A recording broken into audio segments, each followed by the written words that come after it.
In the sleepy, picturesque town of Circleville, Ohio, an unsettling quiet was about to be shattered. Starting in 1976, an invisible menace began to haunt the residents, their weapon of choice being nothing more than a pen and paper. Anonymous letters, filled with a chilling mix of personal secrets, accusations and threats, started appearing in mailboxes all across town. The author, who signed off only as the Circleville Writer, seemed to know everything about everyone. One of the first and most prominent targets was Mary Gillespie, a local school bus driver. The letters accused her of having an affair with the school superintendent, Gordon Massey. The writer didn't stop there. Letters were also sent to her husband, Ron Gillespie, urging him to put a stop to the alleged affair. The messages were relentless, filled with crude language and detailed observations that made the threats feel deeply personal and terrifyingly real. Mary and Ron denied the affair, but the letters kept coming, each one more aggressive than the last. The writer seemed to be everywhere, watching their every move. On August 19, 1977, the situation took a tragic turn. Ron Gillespie received a phone call. The voice on the other end was likely the Circleville Writer.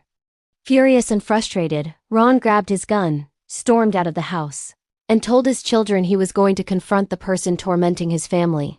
He drove off in his pickup truck. Just a short time later, his truck was found crashed into a tree. Ron was dead. The authorities ruled his death an accident, concluding he had been drinking and lost control of his vehicle.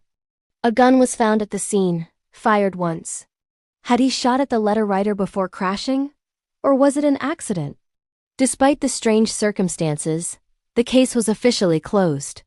But for Mary and many others in Circleville, the nightmare was far from over. The letters didn't stop. In fact, they grew even more menacing, now taunting Mary about Ron's death. The writer claimed responsibility, saying they had set a trap for him. The harassment continued for years.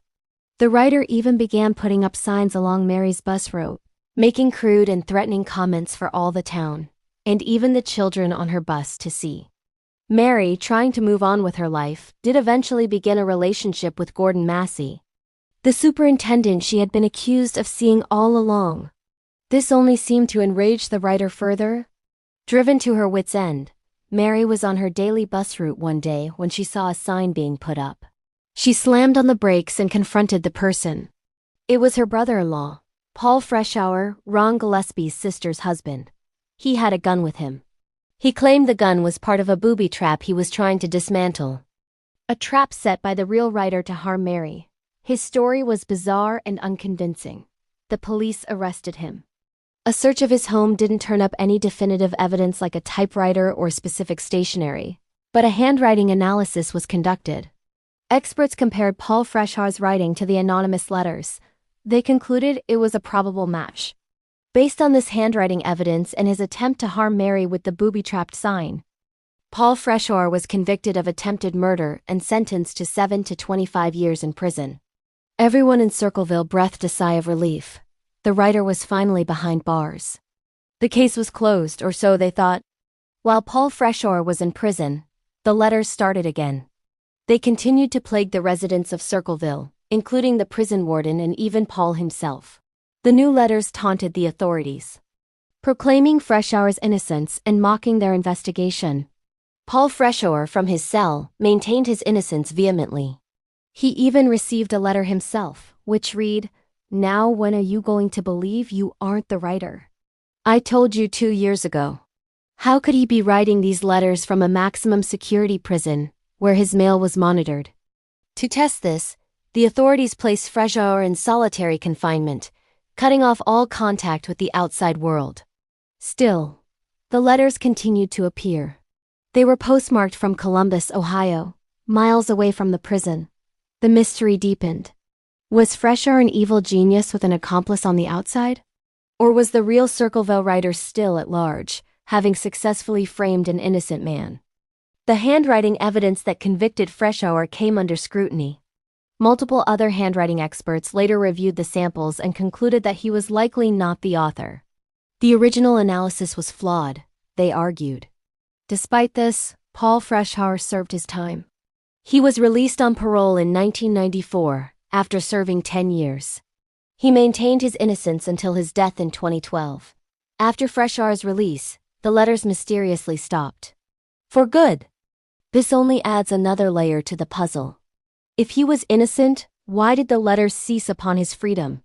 Was the real writer trying to ensure Freshour stayed in prison? Or did they simply decide to end their reign of terror? Over the years, many theories have emerged. Some locals believe the writer was a disgruntled former school employee, with a vendetta against the superintendent. Others point to a group of people working together. Some even suspected Mary Gillespie herself, suggesting she might have orchestrated the whole thing to get out of her marriage, a theory for which there is no concrete evidence. Another compelling suspect was Karen Sue Massey, the superintendent's wife, who would have had a clear motive, but again, no proof ever surfaced. In 2021, the case took another strange turn. The Circleville letter writer was featured on an episode of Unsolved Mysteries.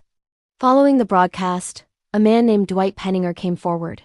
He claimed that his late father, a local journalist named Martin Penninger, had confessed on his deathbed to being the infamous writer.